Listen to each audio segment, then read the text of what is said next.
and welcome. You're watching the Week in Review. I'm your host, Ade Darami, and as ever, we crack on with some wonderful stories that we've heard throughout the week, and as ever, I have a guest with me who will go through these stories, and today is a very special guest, Mohammed M.S. Bar of Foroya newspaper. Welcome to the show. Thank you very much, Mr. Rame. And thank you for making the time to come here. And if only our viewers knew the amount of running around we've had to do today to make it happen. So really pleased to see Mohammed here. And as we go through the show, you'll see why we're so pleased to have him here. Now, if you're watching this show for the first time, this is how it works. We look through at least 10 stories from the week, if time allows. And we go through them in some detail, but first we watch a video of the stories and then we go into some analysis of it. So let's crack on. And the first story, and this is, as you can see from the mask, if you're watching this in 10 years' time, this is 2020, COVID affects everything, including this very first story. Have a look. I want to believe for the first time in the history of the Gambia that people were asked as how they should be governed. Consultation was done in a more detailed manner. Let us support this constitution. And there you have it, just a clip there, but I think quite crucial because there are discussions happening as we speak. Let us support this constitution. I'm sure, Mohammed, like everybody else, you've been following. What's your sense of whether or not the draft is going to be accepted?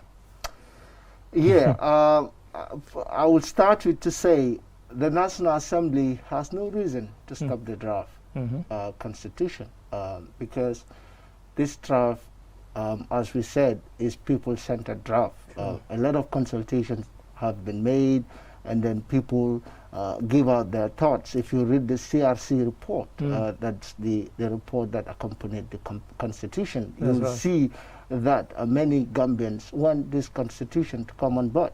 So we understand that some MPs, that's National Assembly members, are not supporting the constitution because they have certain interests or clauses that they are flagging. Particularly. Yeah, but I don't think that should warrant them to reject the constitution in totality.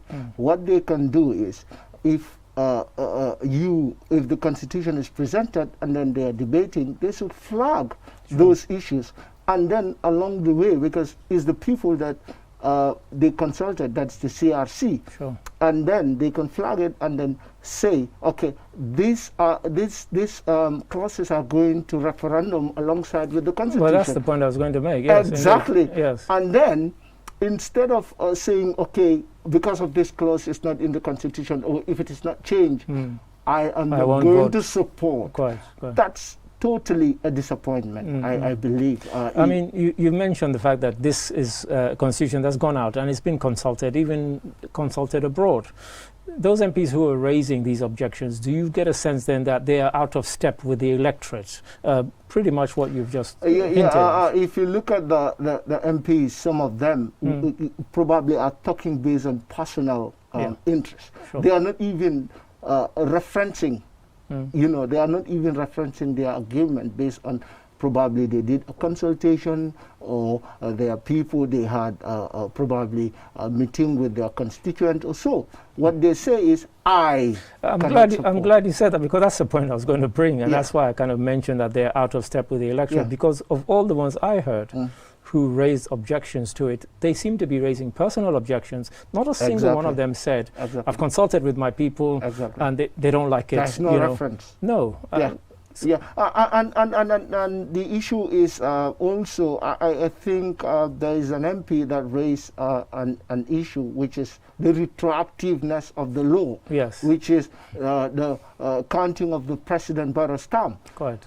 If you look at retroactiveness, if you look at citizenship in the constitution, it is retroactive. Indeed, there are other retroactive clauses. There are other retroactive clauses. If you are a citizen before the constitution, then if the constitution comes into play, you are automatically a citizen. So retroactive laws only apply on criminal proceedings. Indeed. This is a general principle. I think this is, and also I think MPs, some of the MPs don't understand what they are saying.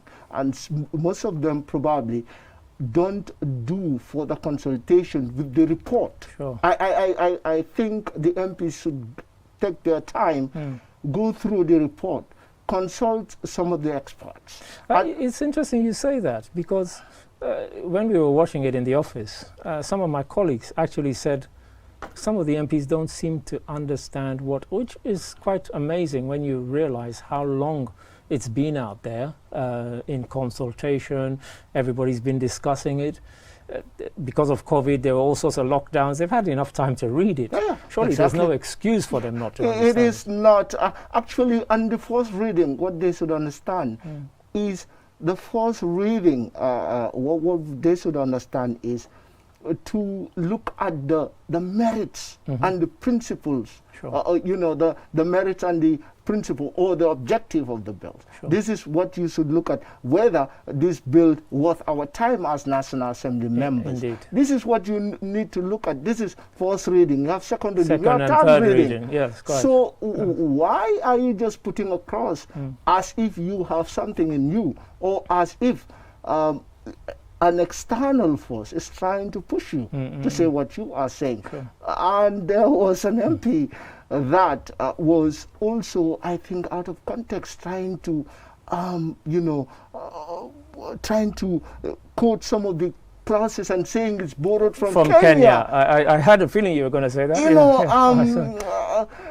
Probably, I don't know, probably he's not even understanding what he's saying. And I think Khalifa Salah, Exactly. to give him credit, actually stood up and actually said, pretty much what you've just said, look at the merits of it. And we're also going for uniformity across constitutions. So if something is good in another constitution, just because it's another constitution doesn't mean you can't have it in yours. And I think if you look at all these problems, probably is because of the initial bill, the CRC bill. The norms change. Yes. The clause, if you look at, if I can remember, section 23, the subsections, I cannot vividly recall.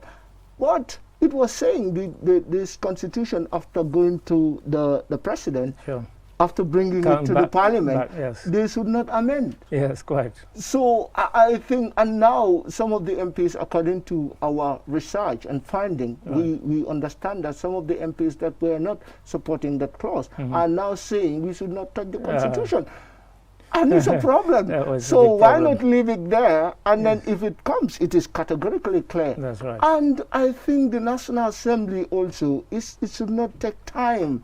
It should not even give them a problem, because they were the ones who said, CRC, this is the act, we want you to do this. That's right. It came through them. You gave them the mandate, go out and do this, and they've done it. Exactly. Quite. And now, why are you probably to say they are avoiding people pointing fingers that is a rubber stamp parliament? But this is a delicate issue. Yeah, sure. This issue is, we Gambians, how we should look at is to where do we want to go? Sure. Where are we? What happened before? Sure. You understand? So I think this is how we, the MPs should look, Okay. Thanks for that. During their deliberation. All right, thanks for that. I think that's a great point to end on. Where do we want to go? And so there you have it. This debate will run and run. It's had a first reading. It's been kicked around. It's going to carry on. And we suspect the debate will carry on. Now on to our next story, which is also regarding the National Assembly, but a quite different matter. Have a look at this.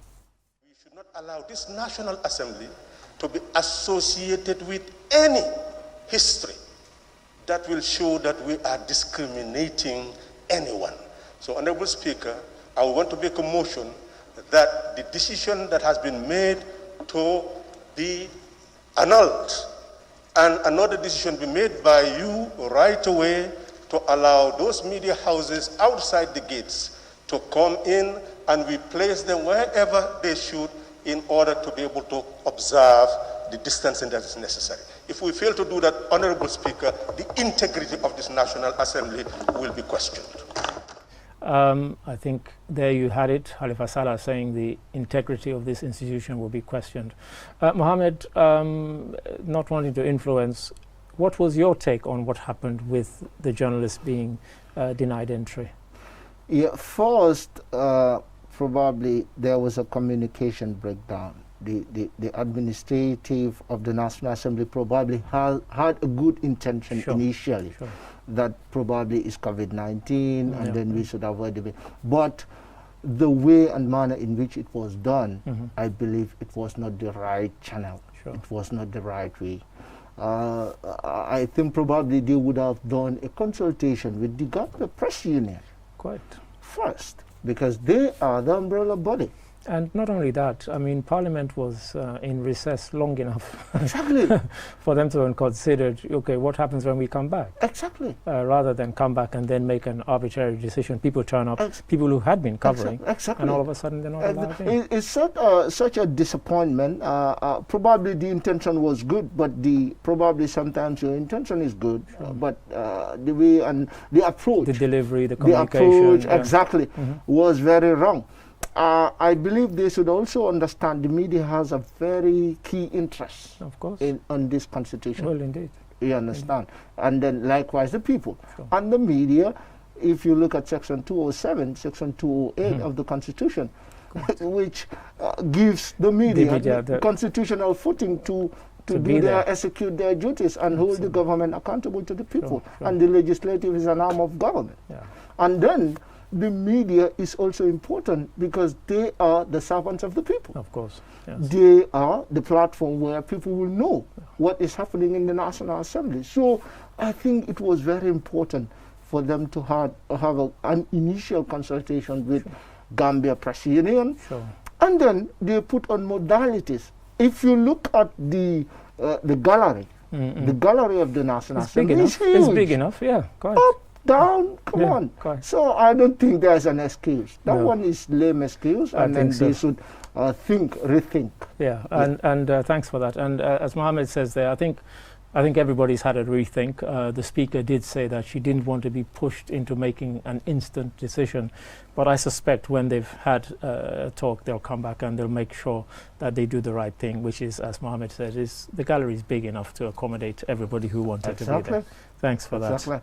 Yeah. And now on to our next story. The NDMA, they're doing a tour to look at various things, and one of the things that happened actually surprised me because I didn't realize that they did this sort of thing. What is it? Have a look at this.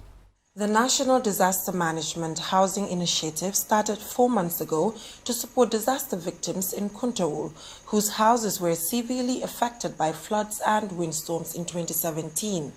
The initiative is funded by Sheikh Khalifa bin Zayed Al Nahyan Foundation to a tune of $1 million.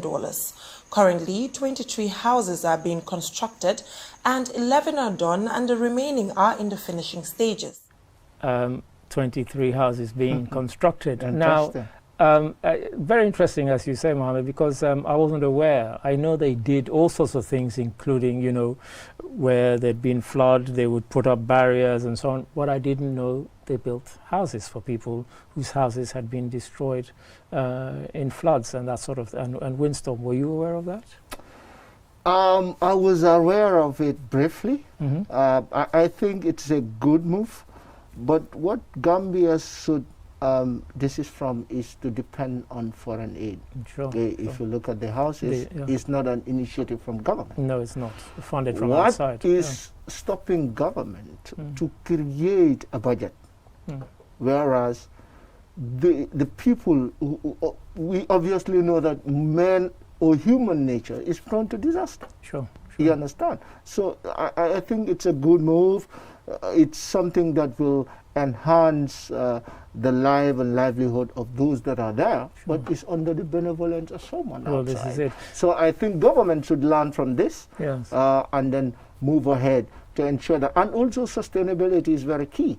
If you build these houses and your environment is not protected, because we understand that some of these places, their trees are cut. I think you must have been reading my mind, because honestly, I was going to say that the thing is, you can build all the houses you want, but if people have cut trees or they've built in water floodplains, then that's what's going to happen to it them. will come again, and then the same disaster. This is it. So I believe environmental sustainability is very important. Sure. And I don't know if they have done an environmental risk assessments, something like that, to ensure that these houses are sustainable. Well, because when my reporter filed that in, unfortunately, it was too late for me to ask her to ask that question, because I said to her, I said, they look really nice, but actually, have they done exactly that sort of risk assessment to say, okay, we're rebuilding on a place that was impacted. Okay, we're building a stronger house,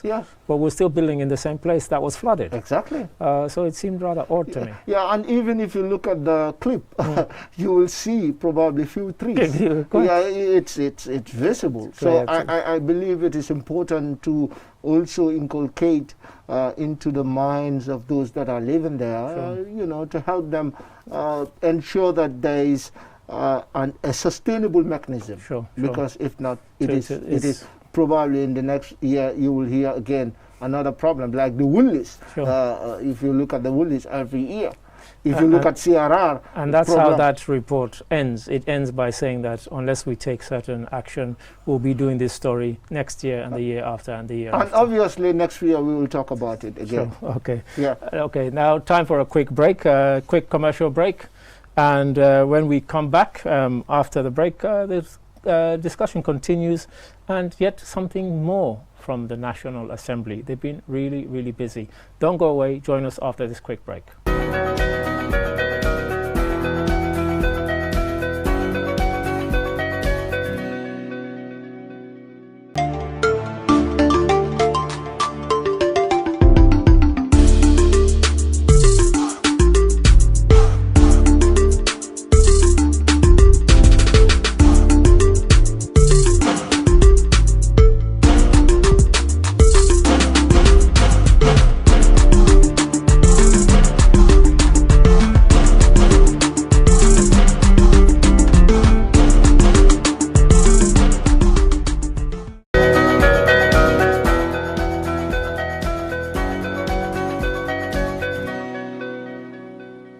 Welcome back. You're watching The Week in Review. I'm your host, Ari Darami, and my special guest is Mohammed M.S. Ba of Foroya newspaper.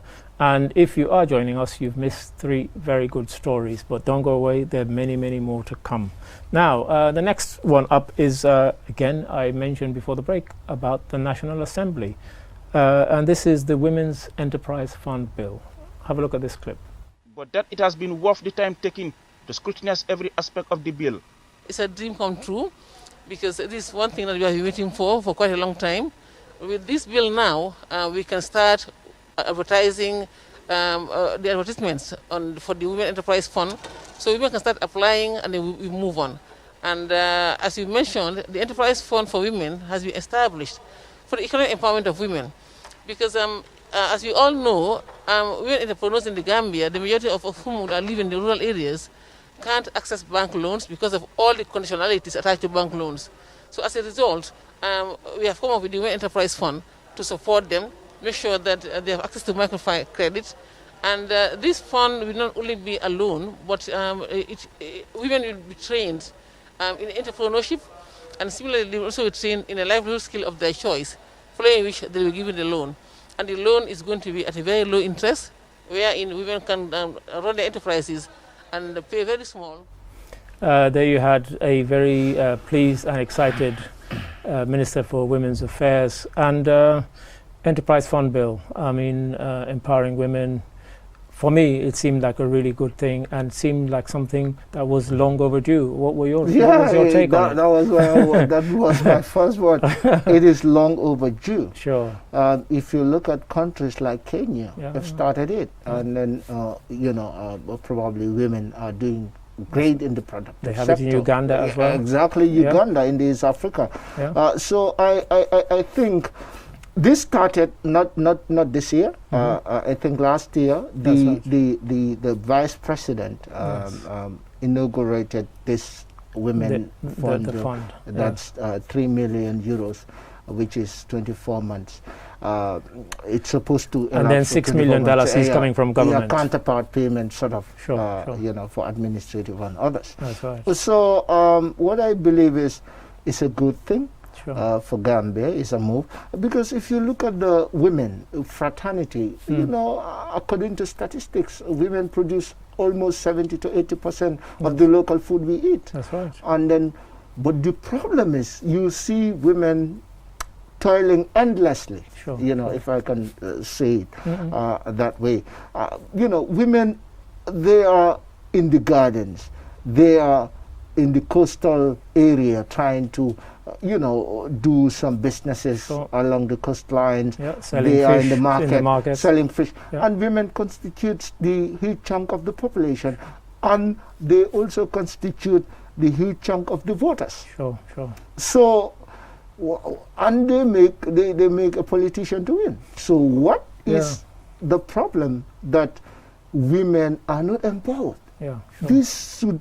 Women and young people should have these funds. Yeah, sure. Definitely. And one thing I will also recommend is not to make it cumbersome. And also not to make it too elitist. Sure, like the form, you have to be like someone who is going to write a whole CV. You need to and the bureaucracy. Keep it simple. And the bureaucracy. Sure. You know, just make it easier for women to access these loans.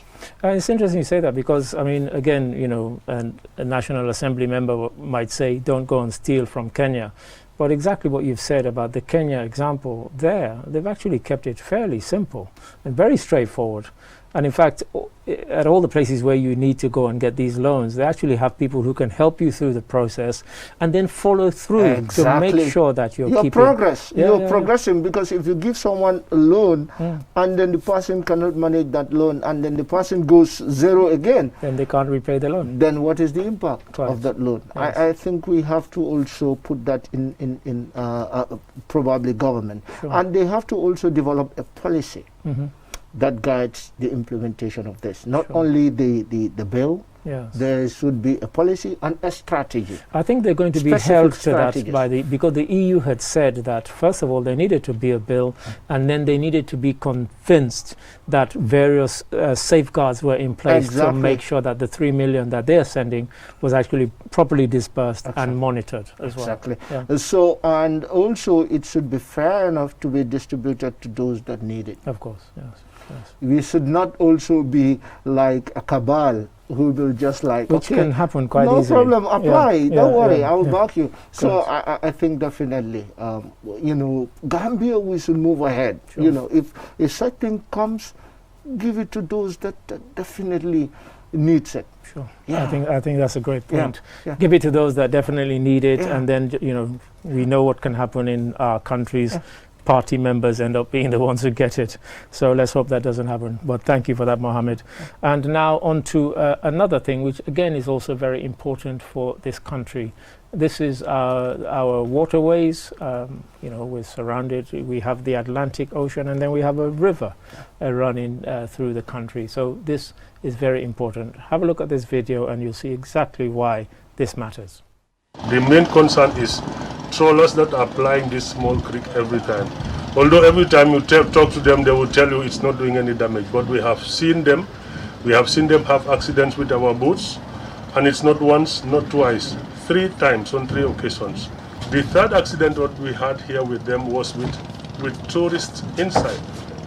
Can you imagine what image it will give outside the Gambia? Can you imagine what image it will give outside the Gambia?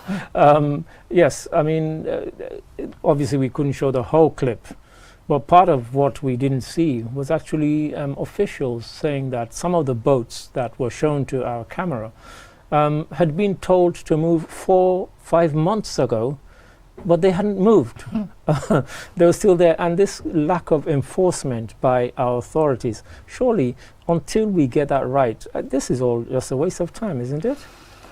I think definitely the problem is the enforcement. I think these negotiations, going round table discussing and stuff, you know, coming before the cameras saying nice things, in the end it remains futile. I believe these problems are long overdue. Sure. You know, it has been here for so long.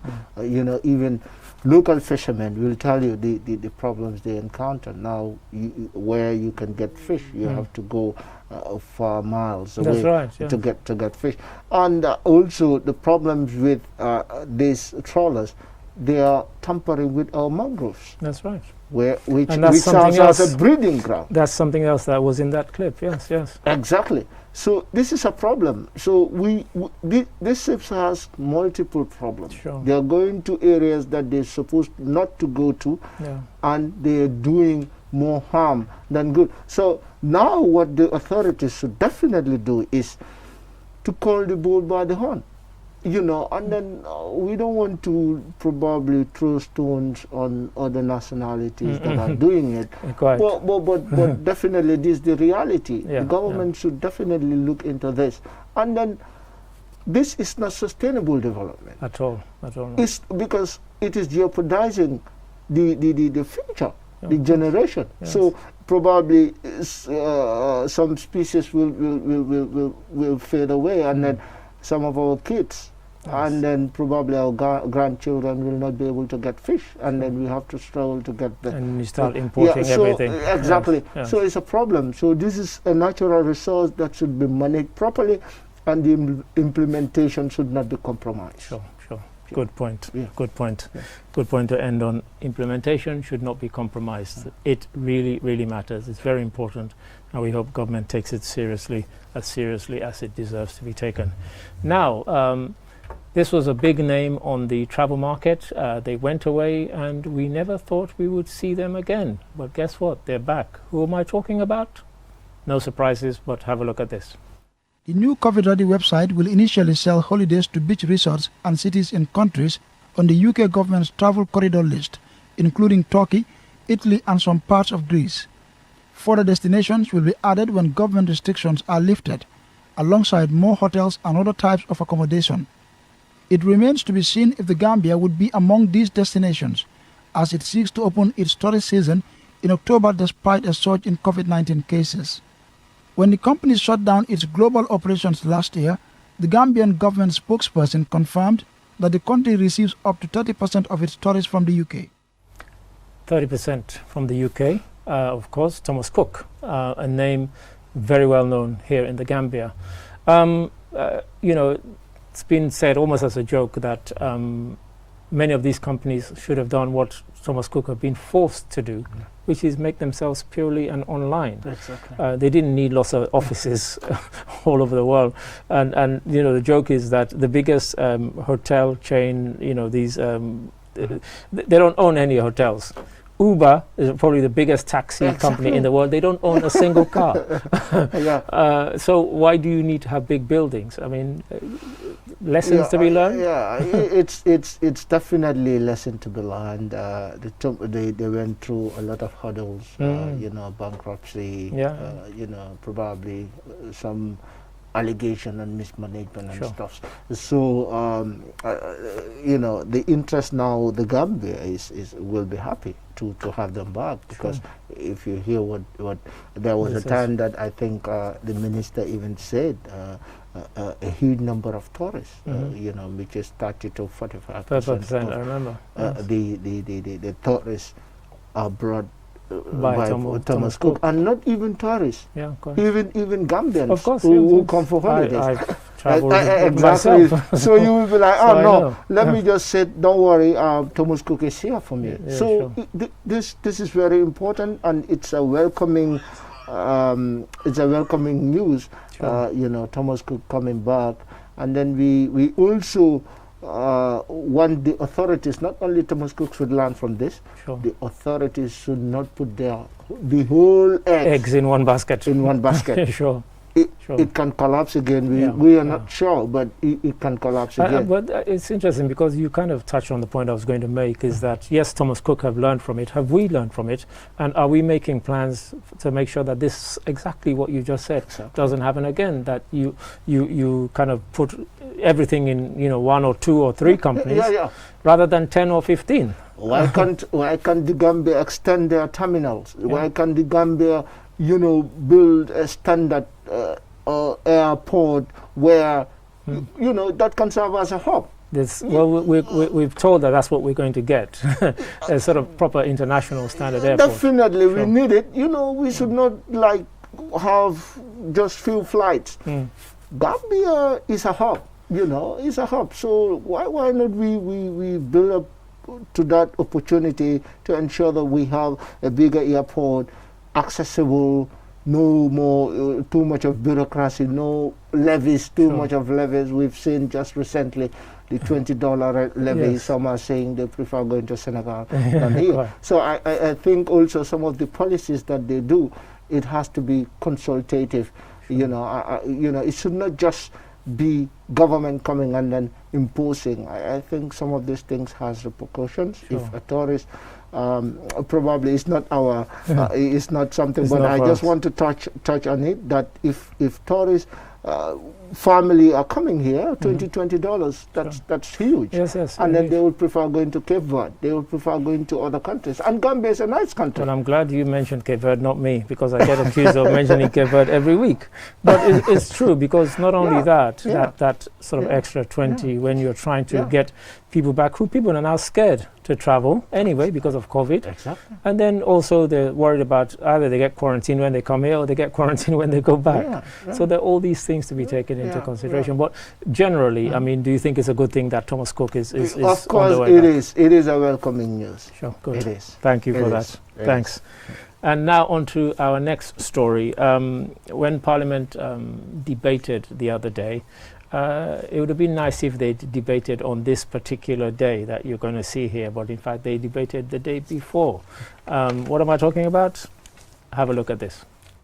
Right now that we now are undergoing real democracy, and we at the IEC will go by our mantra: fair play, integrity and transparency.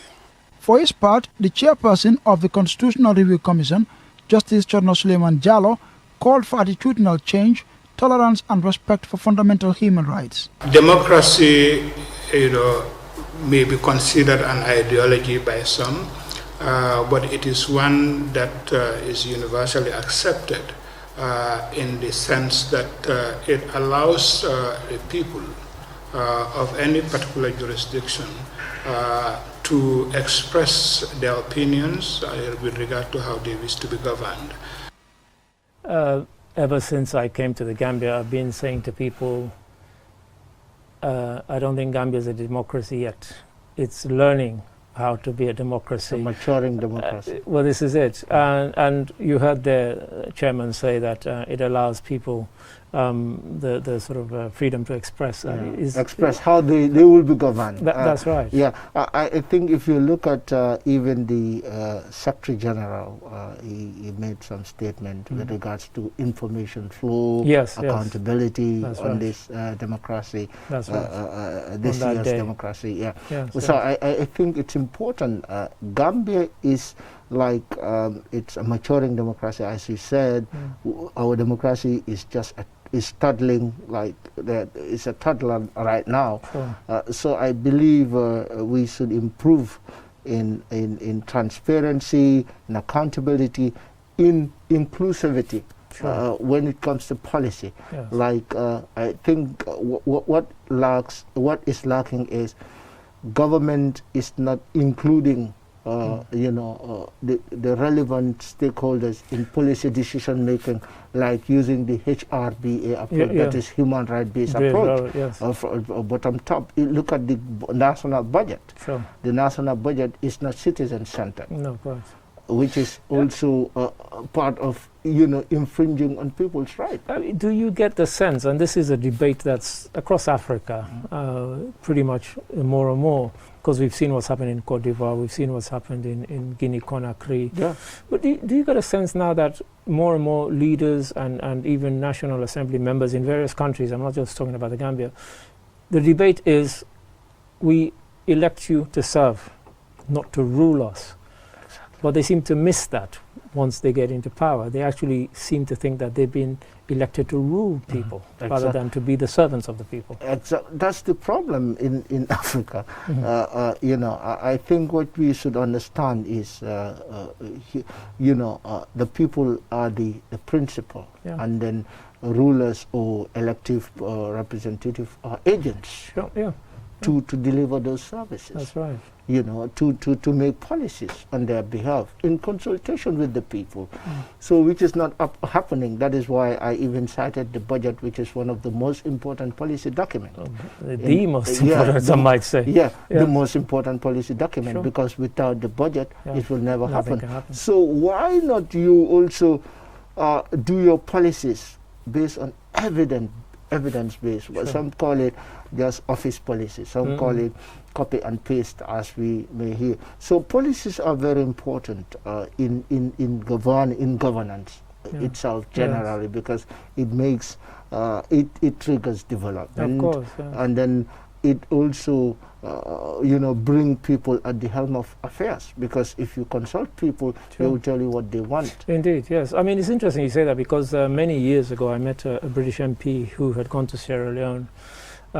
She was an engineer by profession, and she'd linked with a town called Waterloo, because in her constituency, just outside Liverpool, there's a place called Waterloo, and there's a Waterloo in Sierra Leone. And she said when she went round, she thought, oh, lots of things I could do here. I'm an engineer and so on.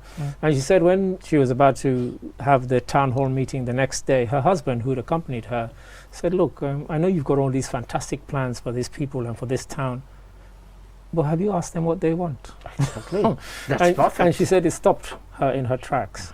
And she said nothing that she had planned was on their list of things that they wanted her to help them with. And pretty much that's what you've talked about, the kind of the lack of consultation before policies are implemented that are supposedly for us, but they didn't ask us. And for example, government initiate a lot of projects in the rural Gambia.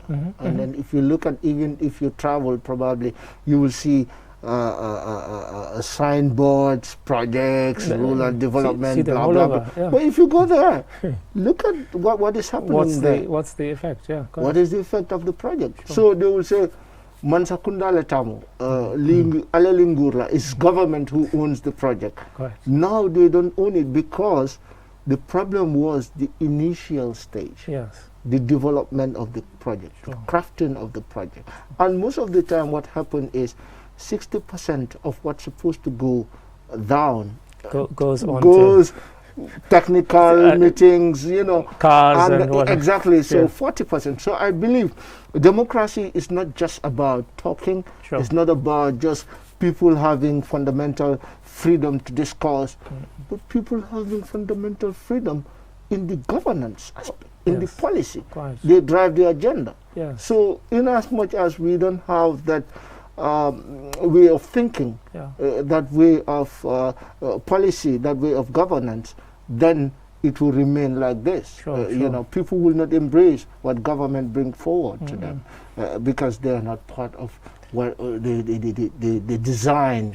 They are not part of the implementation as well. And just to take it outside Gambia very, very briefly, I mentioned Guinea-Conakry, I mentioned Cote d'Ivoire. In both of those countries, we saw a tampering with the constitution to allow somebody to a third term. In Uganda, it's even worse. He's already done 4 terms and he's going for a 5th term, Museveni. He even changed his age so that he could... I mean, surely what we need is not just something that is good on paper and so on, but something that actually lives and breathes and should not be changed at the whim of one particular leader, no matter how good you are, how good you think you are. But who are the ones helping is the National Assembly. But I was going to say. And then the National Assembly, who are they? They are from society. And then they are brothers and sisters of those indigenous people.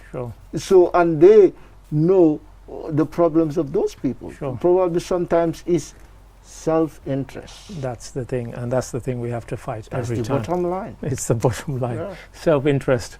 Now we take another quick commercial break, so don't go away, because when we come back, we've got 3 more stories.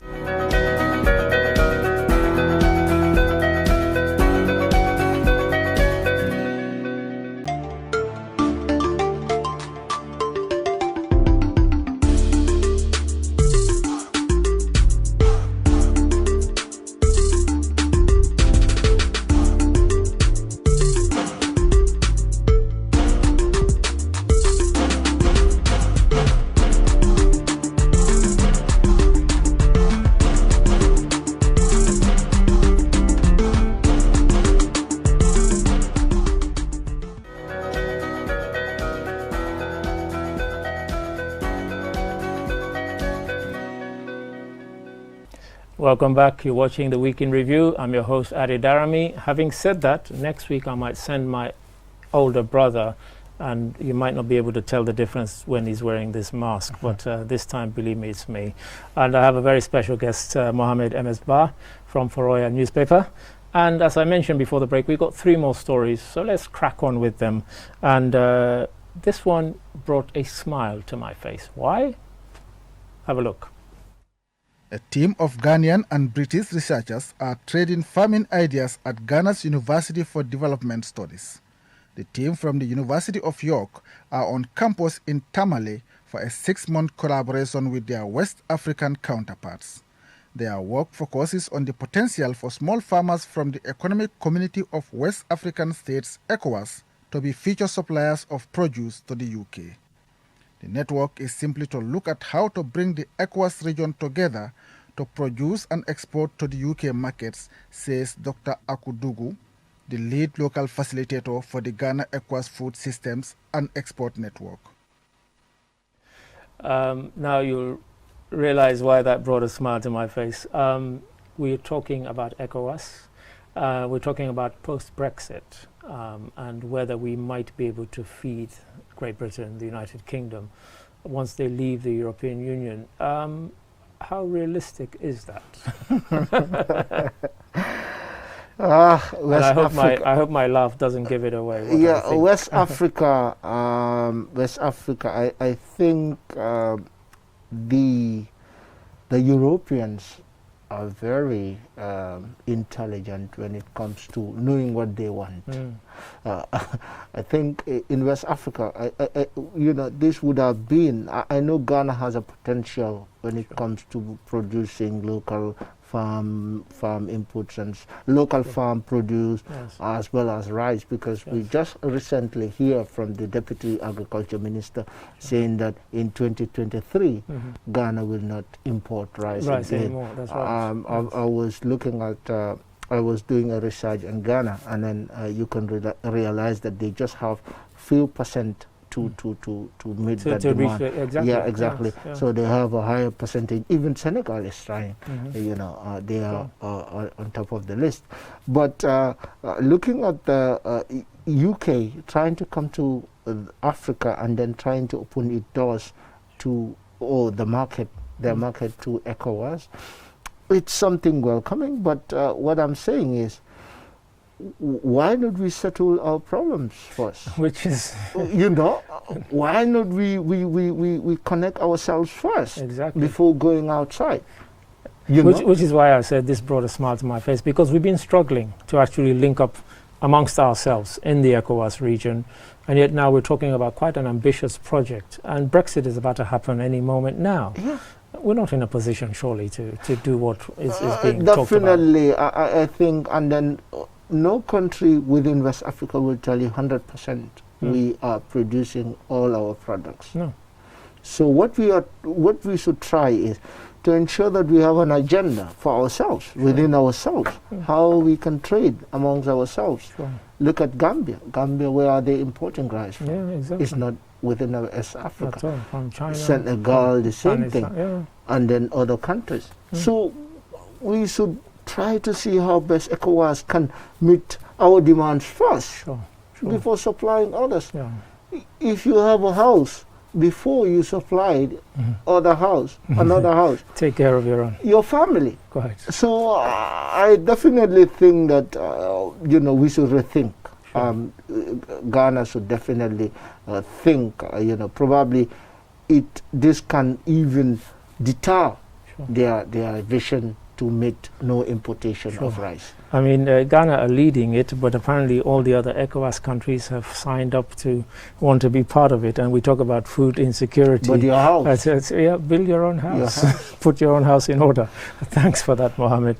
And now another matter, completely different. And this is definitely one I wanted us to have a look at, because our troops have come back from Darfur recently, and they've come back with glowing reports. But also there were some questions that they needed settled and answered. And have a look at this and you'll know why that matters. We are the highest paid in the world. Prove me right or wrong, go on the internet. Go on the internet, you only go to the UN website, let them tell you what is your entitlement. Out of what you've been paid, $1,400 and plus, you have 70-something% as your individual entitlement. Prove me right or wrong.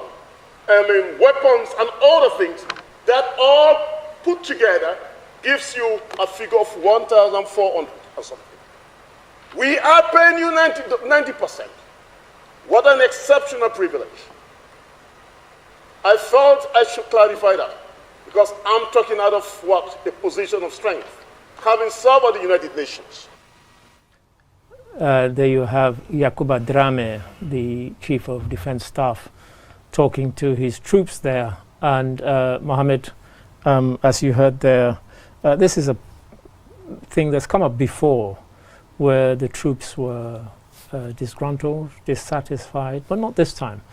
Because actually the bit they didn't see was that you had the finance person in the army actually break down to each person what they were entitled to. And also what the CDS said there, go on the internet and you can find, and it's true. The UN says if you have troops who go on peace missions, the amount you give to the country, they can give up to 70% to the soldiers. The Gambia gives 90%. No question. I mean, what are your thoughts? I think it's information breakdown, communication breakdown. Sure. If you are sending or deploying troops, you should make sure, because this would have been averted. Yeah, of course.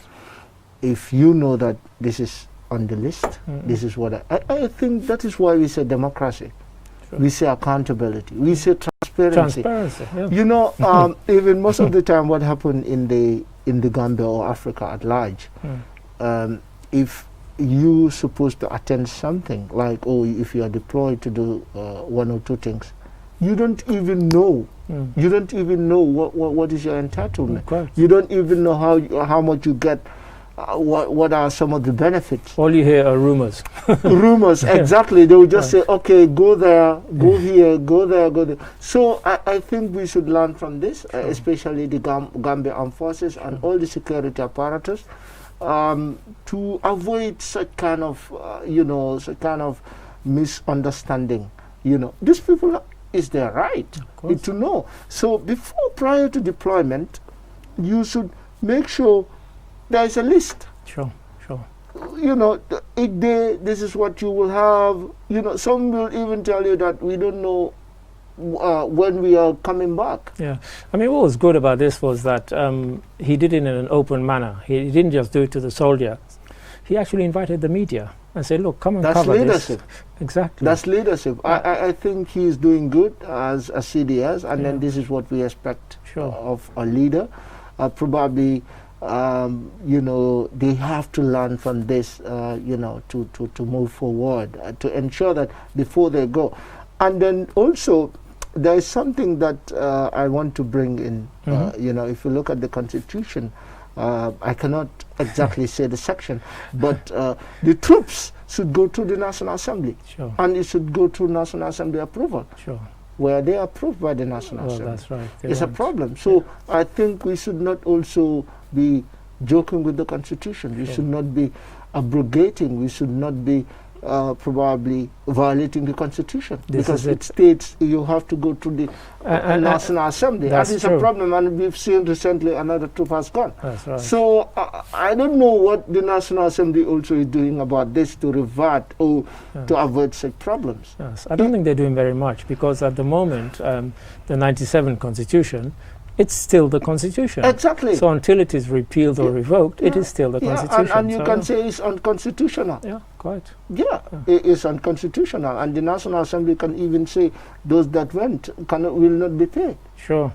And what's also very interesting is that the CDS, when all this debate was happening about the Constitution, he raised this matter. Regarding the fact that there's literally just one sentence which mentions the army. and it says the army shall defend the territorial integrity of the country. The new constitution? The draft. The draft, yes. I mean the draft. The draft. Yeah, I think around section 200 and something. That's right. If you look at the army, but I think I would not support his argument because it was clearly defined. Like the army should have territorial to protect the territorial integrity. But is that enough? And then also a national there is another clause that states an act of parliament should be enacted. To define. I think they have a Gambia Armed Forces Act. Probably he wants more, but I think probably the National Assembly should also clearly define in consultation with the army to ensure that all these laws are in line with their mandate, and then ensure that there will be no problems when it comes to legal issues. And what's ironic about him mentioning that is that, yes, the previous constitution, the current constitution, actually sets out in some detail what the army's role is, but actually that wasn't actually adhered to at all, was it? in the exactly. So what is their sense? So indeed. So it's interesting. Indeed. All right. Well, thanks for that, Mohammed. And as you know, all good things come to an end. We've come to our final story, but this one is very, very important, I think, for all of us. And I'll tell you why I have a particular interest in this. Have a look at this clip. One of the things that you do is that it's not a common thing that is done in Gambia, but it should be something that people should start doing now, is to be able to do your lab tests before marriage. So one of those things is to do a genotyping for sickling, to identify where you fall in, to be able to know what to do. And then there are other tests that are advisable, tests like HIV/AIDS, tests like STIs and the like. But the most important thing for sickle cell is to do a genotyping before getting married. And I chose that because of the bit there he mentions about getting tested before you get married. Very vital. And we're talking about sickle cell, of course. Yeah. And now, what's interesting for me, and the reason I chose this, is that I have many relatives who actually have sickle cell. They're carriers. And they're carriers, and they didn't do that test. But because of years of lobbying in the United Kingdom, almost every black couple now, before they get married, they go and get tested. Insurely. So if it can happen in the United Kingdom, why is it not happening here? Yeah, I think countries like Nigeria, they also have this advocacy. Probably some part of it, people do tests before you get married. I think Gambia, the awareness is lagging. It's low. It's very low. I've also known a lot of people, who got married and then later they knew that their genotype cannot match, and then it's affecting their kids. And then every day you are at the hospital, you cannot walk, you cannot concentrate, because this sickle cell anemia definitely is a disease, is a very dangerous disease. It can be averted. Indeed, yes. It can be averted. Yeah. If our genotype is not much, then it's not necessary for us to get married. Because of the kids, we have to make the sacrifice. So I think the awareness campaign is. Even the media is underreported. Yeah. In the media, you hardly hear. I was going to ask, do you think that it's because, in a sense, people don't want to know, and as you rightly said, the kids end up suffering? They are not aware of the repercussion. Right.